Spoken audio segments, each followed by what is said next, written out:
John chapter 8. Sa New Testament, book of John.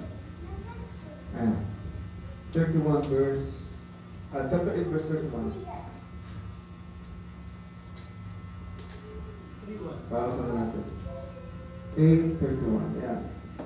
Then said Jesus to those Jews which believe on him, if ye continue in my word, then are ye my disciples indeed.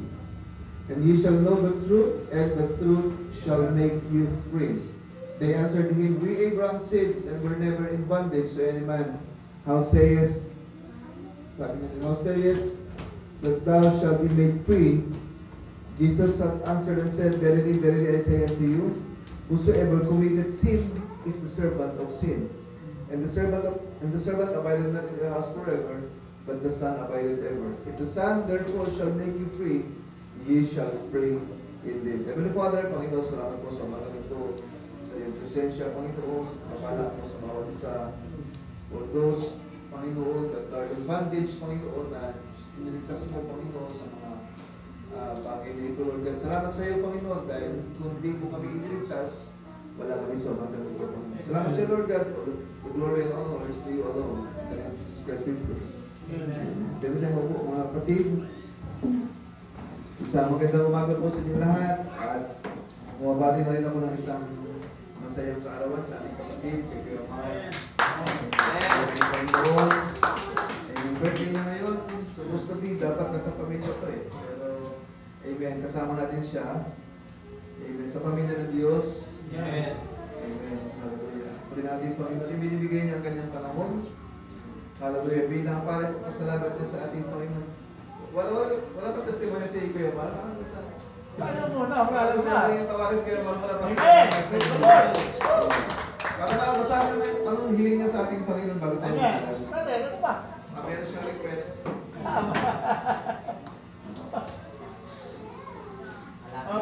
Panginoon, then Jesus said to those Jews who believe in Him, sabihin, ang mga narito kinakausap ng ating Panginoon ay mga naniniwala sa Kanya. Amen. If ye continue in my word, then ye are my disciples indeed. Paano nga ba tayo maging disciple? Paano nga ba tayo susunod sa ating Panginoon? If you can see, hallelujah, ang kausap na dito ay mga Hudyo, bahagi ito ng kanyang nation. If you continue in my word, at ang sabi niya, kapag nagpatuloy kayo sa aking salita, then ye are my disciples. Hallelujah. Ibig sabihin, maraming tao nung panahon ng ating Panginoong Kristo ang sumusunod sa Kanya, sumasama sa Kanya, nakikinig sa Kanya mga sinasabi, pero hindi niya maituring na disciples. Why? Pero sabi na, if ye continue, ibig sabihin, doon sa mga magtutuloy-tuloy, doon sa mga magpapatuloy sa aking salita, then ye are my disciples indeed. Ibig sabihin, pag hindi ka tumuloy, hallelujah, may mga believers kasi, mga kapatid, may mga, hallelujah, acts as a Jew. Amen. Mga spiritual Jews at mga spiritual Israel, hallelujah. Amen. Sana, hallelujah, ay nagpapatuloy sa salita ng ating Panginoon. If you continue in my word, then ye are my disciples indeed. Amen. Paano tayo maging disipulo? Kapag tayo ay nagpatuloy sa kanyang salita. Pag hindi tayo nagpatuloy, then wag mong sabihin, ikay disipulo ng ating Panginoon. Pag sinabi natin disciple, ang meaning po ng disciple is someone who is following Jesus. Someone who is following Jesus. Ibig sabihin, ito'y tumutukoy sa individual. Kung sino man ang sumunod sa ating Panginoon sa Kristo, yun ang tinatawag niyang disciple. Someone who is following Jesus, being changed by Jesus, binago siya ng ating Panginoon, hindi siya binago ng kahit na sinong tao, he is changed by Jesus, and is committed to the mission of Jesus. Ibig sabihin, hallelujah, bukod sa siya binago ng ating Panginoon, bukod sa siya ay sumusunod sa Diyos, hallelujah, siya ay committed pa sa mission ng ating Panginoon. Amen. Ano ba ang mission ng ating Panginoon? Go to all nations and preach. Hallelujah. Amen. Hallelujah. Baptizing them. Gawin yung alagad ng lahat ng mga bansa, sabi ng ating Panginoon. And someone who is following, he is committed to the mission. Yes, amen. Kaya huwag natin kalimutan ang ating mission, mga kapatid. Hallelujah. Hindi lang naman yung pagpunta ng Quezon ng mission eh. Kahit sa paligid natin, mission natin yan. Hallelujah. Disciple making, entering into relationships to help people trust and follow Jesus. Yun ang ibig sabihin. Which include the whole process from conversion through the maturation and multiplication. So bahagi pala ng disciple, hallelujah, yung pagiging matured. Ibig sabihin, para masabing ikaw ay disipulo ng ating Panginoon, you are entering into the fellowship and the relationship. At pagpasok mo doon sa fellowship na ito, sa relationship na ito, dapat ay nagpapatuloy ka sa process of conversion through maturation. Pag matured ka, magkakaroon may conversion mo from sinner to saints, from bad to good. Can you say amen? Mula sa pagiging unbeliever to believers. Amen? Yung conversion mo through maturation and multiplication. Pag nagmamature ka, ibig sabihin sa nito na ikaw ay nagmumultiply. Amen. Pag hindi ka nagmumultiply, ibig sabihin hindi ka nagmamature. Amen? Yung multiplication yun, magbubunga natin. Sign of maturation natin mga kapatid. And ye shall know the truth, sabi sa verse 32, and ye shall know the truth, and the truth shall make you free. Paano mo malalaman ang tuwan? If you continue in His Word. Ye shall know the truth, and the truth that make you free, not only free, ang sabi ng Biblia, but free indeed. Hindi lang malaya, kundi malaya. Hindi lang malaya, pinalaya, kundi talagang totoong pinalaya. Free indeed. Yes, Lord God, hallelujah. They answered him, verse 33. Amen? They answered him, sabi ng mga tao, Panginoon, we be Abraham's seed. Kami din naman ay mga lahi ni Abraham. Amen? And we never in bondage to any man. How sayest that shall be made be free? Sabi mo, kami naman ay mga lahi ni Abraham. Guro, kami din ay mga lahi ni Abraham. Paano mo sabihin kami malaya? May talagang malaya naman kami. Kasi we are not bondage to any man. We are Abraham's seed, and we never in bondage. Hallelujah. Panginoon, bright din naman kami. Narinig din naman namin ang message. Alam ko din naman ang serpent seed, ang 7 seals, ang rapture. Hallelujah, ang 7 thunders. And we are never in bondage kasi wala na kami sa denomination. Hallelujah. Sabi ng ating Panginoon, Jesus answered them, verily I say unto you, whosoever committed sin is the servant of sin. Huwag mong sabihin, bride ka, or message believer ka, o Abraham seed ka, at wala ka sa bondage ng denomination, kung hindi mo naman sinusunod ang kanyang salita. If ye continue in my word, sabi ng ating Panginoon, ye shall free indeed. Kasi pag sunod mo ang kanyang salita, and the truth, and that word is the truth, and the truth shall know and set you free. Amen. Purihin ang ating Panginoon. Free indeed. Hallelujah. And the servant, sabi niya rito, Jesus answered and said, and the servant abided not in the house forever. The verse, and the servant abided not in the house forever, but the Son abided ever.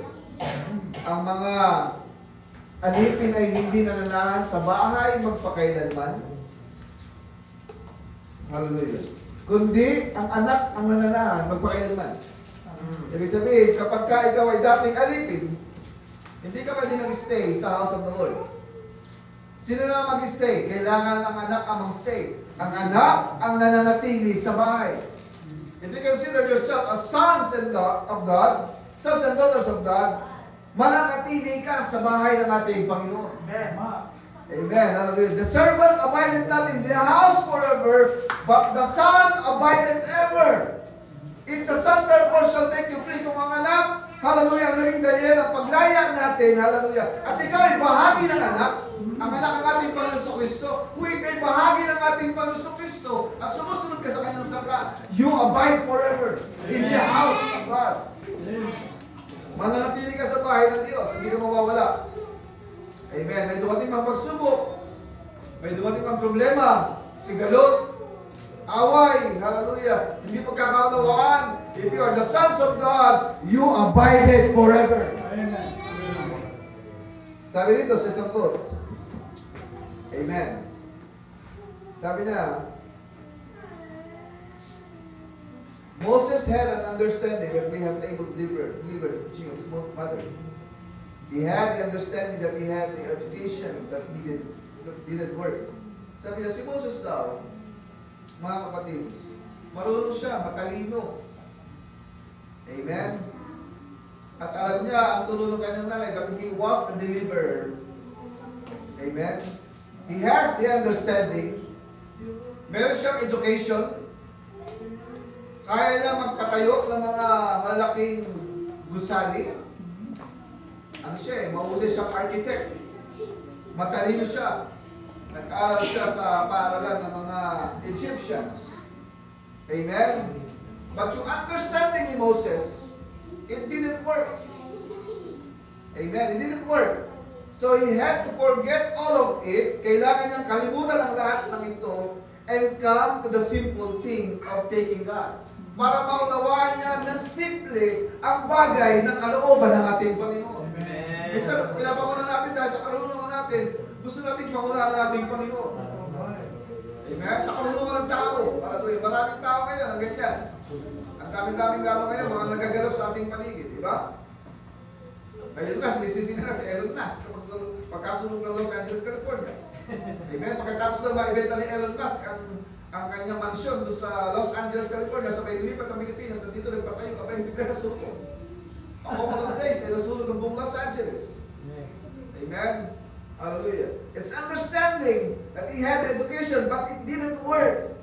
So he had, sabi ng ating propeta, kailangan makalimutan ni Moses, hallelujah, yung mga bagay na kanyang natutunan, amen, to come the simple things of taking God. Para maunawaan niya sa isang simpleng paraan, matanggap na Diyos sa isang simpleng paraan, at His Word, sa pamamagitan ng kanyang salita, and then He delivered the people. Amen. God delivered what? By faith. God delivered the people by faith. Faith in His Word always has been.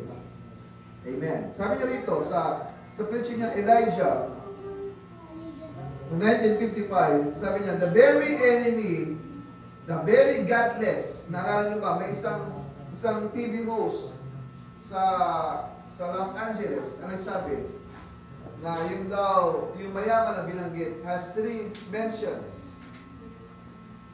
And God, the creator of the heaven and the earth, has 0 mentions. Ano ba, mansion ba? Mentions. Mansion.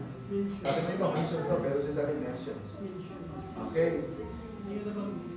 Hallelujah. 0 mentions. Ibig sabihin, walang bumakit. At ang sabi niya, what can we expect to this godless city?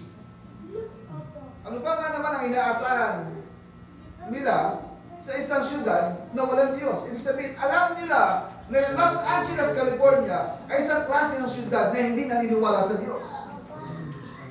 Amen? And a couple of days, 2 days after, hallelujah, nagkaroon ng wildfire, amen, ang sabi nila, hallelujah, parang hinipan, pagpapanoodin nyo yun nasa internet, ang apoy ay parang hinihip, sinasama sa bumawi, umihip pa ito doon sa Los Angeles. At sinunog at tinupok ang buong Los Angeles. Amen? Hallelujah. Sabi niya dito, mga kapatid, the very enemy, the very godless, heartless, brutal, insane enemy of ours has the thing in their heads tonight. And why do you trust in the flesh of horses? Bakit kayo magtitiwala sa mga laman ng mga karne? Why do you trust in the atomic power? Why do you trust in the things of this world? Bakit kayo magtitiwala sa mga bagay ng sanglibutan? In your houses, sa mga mansyon.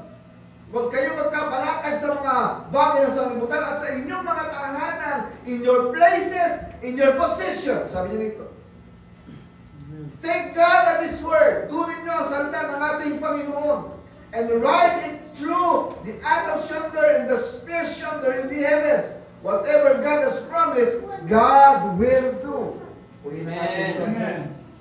Huwag daw natin ibigay ang ating pagkatiwala sa mga bagay ng sanlibutan. Amen. Sa mga tahanan, sa mga mansions, hallelujah, sa mga lugar. Ganda-ganda nga ng Los Angeles, California. Sino mag-akala? Mga kapatid, hallelujah, sa isang saglit, uubusin sila ng apoy. Billions! Sabi ko, kawawa na ang insurance sa panahon ng pagtago ng insurance. Billions ang mga nasunod na mga mansions ng mga sikat na mga tao sa Los Angeles. Amen. Why do you trust in the things of this world? In your houses, binanggit ang propeta, huwag kayo magkatiwala sa inyong mga tahanan. In your places, sa lugar kung saan kayo nakatira, isa napakagandang syudad. In your positions, kilala silang lahat doon dahil mga sikat yung mga nandun. Wala kayong magagawa. Huwag kayong mag-trust dito. Sabi niya, take God at His word. May isang tao doon, di ba natira yung bahay niya? Yes. Nag-testimony siya. Bago sila umalis sa bahay nila, nanalangin sila. Ang buong pamilya rin nanalangin. Bago sila lumisan. Lumisan sila, pero nanalangin sila bago umalis. Pinag-pray nila ang kanilang tahanan. Wala pa lang, hindi mo lang dinilaan ang kahit kaunting bakas na kapo yung bahay nila. Ibig sabihin, hallelujah, kapag nandun ang tiwala natin sa ating Panginoon, hindi sa mga bahay na meron tayo, hindi sa mga lugar na meron tayo, kaya naman ito kaundan, pag ang Diyos nagpababa ng apoy, wala tayong magagawa. Amen. Nalala niyo ba, nung pag-awit ito Sodom and Gomorrah, amen, ang ibang blaspheme nila ang mga angels of God. Angels means messenger. Messenger has brought the message. Amen. Pero dinala ito doon sa isang godless city, yung Sodom at Gomorrah. Anong nangyari? The same as Los Angeles, sinunog ang buong Sodoma at Gomorrah. Why? Nag-blaspheme sila. Amen. Sa ating Panginoon. Book of John chapter 14. John chapter 14 verse 1 hanggang 10. So dahil sa nangyari mga kapatid, marami na ngayon ulit tao ang nangangamba. Marami ng tao ngayon ang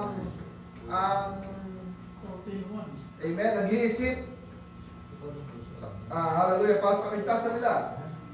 Sabi ng Biblia, let not your heart be troubled. Maraming nababahala, maraming kung ano na speculation sa magaganap sa end of the world. Hallelujah. At kung ano-ano, kanilang mga pinupost sa this one. Sabi ng Biblia, let not your heart be troubled. Amen. Huwag daw kayo mga galumihanan ang mga puso nyo. Ye believe in God. Pag naniniwala ka sa Diyos, hindi ka mababahala. Can you say amen? Hallelujah. You believe in God, believe also in me. In my Father's house are many mansions. Mawala man ang lahat ng mansion sa bahay, sa mundong ito. Hallelujah. Mayroong inihanda ang Diyos na tahanan para sa ating lahat. Amen. In my Father's house are many mansions. If it were do not so, it would have told you, I go to prepare a place for you. Ako mismo, sabi ng ating Panginoon, ako mismo personally ang maghahanda ng tahanan ko doon sa lahat. Amen. Hallelujah. Hindi ko ito makakapintero sa iba. Hindi ko ito magkakatiwala sa iba. Ako mismo personally ang maghahanda nito para sa iyo. Hindi na natin ito. Oh, special, Arvin. Yes, amen. Ganun tayo ka-special sa ating Panginoon. Hindi na ating Panginoon. Siya pa mismo, sabi niya, I would have told you, I go to prepare a place for you. Hindi na ating Panginoon. Amen. Are you not troubled? Many people today worry sa nangyayari. And if I go and prepare a place for you, pagka inaihanda ko na yung mga lugar para sa inyo, I will come again. And I will come again and receive unto you myself, that where I am, that ye may be also. Kung saan ako nandoon, ay kayo rin naman ay paroroon. Muli na natin ito. And whither I go, no, not, I go, you know, and the way you know. Pag ako'y umalis, alam niyo naman ang daan eh. Amen?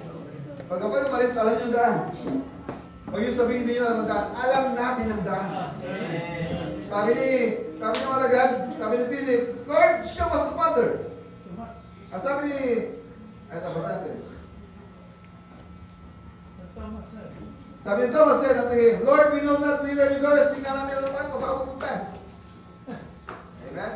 Ang tagal-tagal mo na sa church, hindi mo alam kung saan ka pupunta. Ang tagal-tagal mo na sa message, hindi mo alam kung sino ka. Amen! Hallelujah! We know that whither the doors, and how can we know that way? Paano namin malalaman ang daan? 7 years, 5 years, 8th anniversary, hindi pa nila alam ang daan papunta sa ating Panginoon. Amen. Baka kailangan pang puntahan. Sunduin. Oh, man. Jesus said unto him, I am the way. I am the way. But as I punta tayo kay pastor, kasi na kay pastor ang mga bagay. Hindi. I am the way. I am the way. Hallelujah. Sabi niya, I am the way, the truth, and the life, and no man cometh unto the Father but by me. Purihin ang ating Panginoon. And if you had known me, ito na naman, binanggit na naman. Kung kilala niyo ako, you should know my Father also. And from henceforth you know him, and have seen him. Philip said unto him, Lord, show us the Father. It is sufficient to us. Sabi ng ating Panginoon, have I been so long time? Kita nyo, binanggit ang ating Panginoon, mahabang panahon nila ako kasama. And yet, thou hast not known me. Matagal nyo lang ako kasama. Matagal na ako nag-preach sa inyo. Pero yung God-end hanggang ngayon, hindi nyo pala iintindihan. Amen. Purihin ang ating Panginoon. Believest thou that I am the Father? I am the Father, and the Father in me. The words that I speak unto you, speak not of myself, but the Father that dwelleth in me, He doeth the works. John 14, verse 15. Ano sabi? Napakaibig verse. If you love me, keep my commandments. Ulitin nga nito mga. If you love me, keep my commandments. Kung mahal natin ang ating Panginoon, sundin natin ang kanyang mga utos. If you follow Him, if you keep His commandment, He is your Lord. You keep His commandment, love can do anything. Hallelujah. Ibigay mo ang pag-ibig mo kung mahal mo ang Diyos. Kung meron kang pag-ibig sa Diyos, susundin mo ang kanyang utos. Susundin mo siya. Psalms chapter 9, verse 9. The Lord also will be a refuge for the oppressed, a refuge in times of trouble, and they that know thy name will put their trust in thee. For the Lord has not forsaken them that seek thee. Basahin natin. Ayan. Verse 9. Tagalog. Ang Panginoon naman ay magiging matayog na muog sa napipigati, matayog na muog sa mga panahon ng kabagabagan. Ibig sabihin sa panahon ng troubles, wala tayong ibang mataas na muog kundi ang ating Panginoon. Amen. Verse 10. Tagalog. At silang nakakaalam ng iyong pangalan ay maglalagat ng kanilang tiwala sa iyo. Ibig sabihin, pag kilala mo ang Diyos, yung trust mo ay ibibigay mo sa Kanya. Amen. Tiwala ka sa Diyos eh. Amen. Pero kung wala kang tiwala sa Diyos, ibibigay mo ang tiwala mo sa mga bagay sa mundo ito. Pero dahil nga may tiwala ka sa Panginoon, ilalagak mo ito, ang tiwala mo sa Kanya sapagkat ikaw Panginoon ay hindi mo pababayaan sila na nagsisihanap sa iyo. Paano ka magmumroblema, hallelujah, kung ang buhok mo ay ating Panginoon, ang tiwala mo na sa Kanya, hindi ka pababayaan ng ating Panginoon. Amen. Sinasabi ng Scripture. Kapag hinahanap mo siya, amen, hallelujah, makikita mo ang ating Panginoon. Sa book of Psalms chapter 37, verse 39, hanggang 40, 37, 39. Ayan. But the salvation of the righteous is of the Lord. Ano daw ang ating kaligtasan? Sa Panginoon. He is their strength. Siya ang ating lakas. In time of troubles. Sa panahon ng kabagabagan, ang Diyos ang ating lakas. Sa panahon ng bigati, ang Diyos ang ating lakas. Sa panahon ng lungkot, ang Diyos ang ating lakas. Amen. Sa panahon ng sakit, ang Diyos ang ating lakas. Say amen. Amen. And the Lord shall help them and deliver them. He shall deliver them from the wicked and save them because they trust Him. Isa na sikreto, ang magtiwala tayo sa ating Diyos. Yes. Give your trust in the Lord. Hallelujah. Last two verse. Psalms chapter 119, verse 143. Para makita natin. Mr. Giori. Psalms 119. Ayan. Trouble and anguish have taken hold on me, yet thy commandments are my delight. Ang kabagabagan daw at kahirapan ay umahawak sa akin, gayon may ang mga utos mo ay aking kaaliwan. Marami tayong kabagabagan, marami tayong problema. May mga sakit na minsan hindi makapagpatulog sa atin. Amen? May mga sakit na madalas iisip natin maputi. Problema. Amen? Bayarin. Mga sitwasyon sa buhay na bumabagabag sa atin, dumahawak sa atin. Pero hallelujah, sabi na rito, but my commandments are my delights. Pero ang kautusan ko ay ang aking kaaliwan. The righteous of my testimonies is everlasting. Give me understanding and I shall live. Ang mga patutuo daw, ang patutuo mo'y matuwid, magpakailanman, bigyan mo ko ng manawa at mabubuhay ako. Verse sa Proverbs chapter 15 verse 6, last verse. Proverbs 15:6, in the house of the righteous is much treasure, but in the revenue of the wicked is trouble. Ang bahay daw ng matuwid ay maraming kayamanan. Can say amen. Ang bahay ng matuwid ay maraming kayamanan. But the revenue, ngunit sa mga pakinabang ng masama, ay kabagabagan ng trouble. Amen. Sa bahay ng mga gumagawa ng tama ay mayroong labis na kayamanan. Sa ibang version. Pero ang kinikita ng masasamang tao, ito sa King James, pakinggan nyo, mapaganda. Sa bahay ng mga gumagawa ng tama, ay mayroong labis na kayamanan. Pero ang kinikita, kita to ha, ang kinikita ng mga masasamang tao, ay nagbibigay ng gulo sa kanila. Ito, kumita na pero nagulo pa eh. Kumita na ng ganito, wala ka na nasahod, pero hindi pala kontento, nagulo pa ang buhay, naghangad pa ng iba. Amen?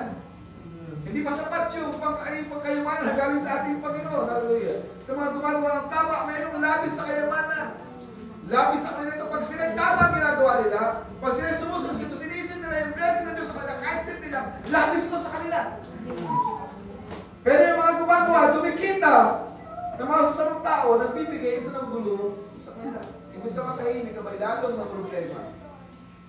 Ibig sa mapanata, kabay lalong nag-isip. Amen?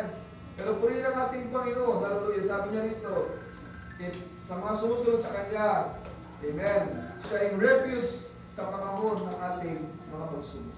Puri lang ating Panginoon sa umagang ito, amen, tayo natin tumayo. Tayo ay mananalangin. Paalangin natin ang pagkapala ng ating Panginoon. Sabi natin pagdaan ng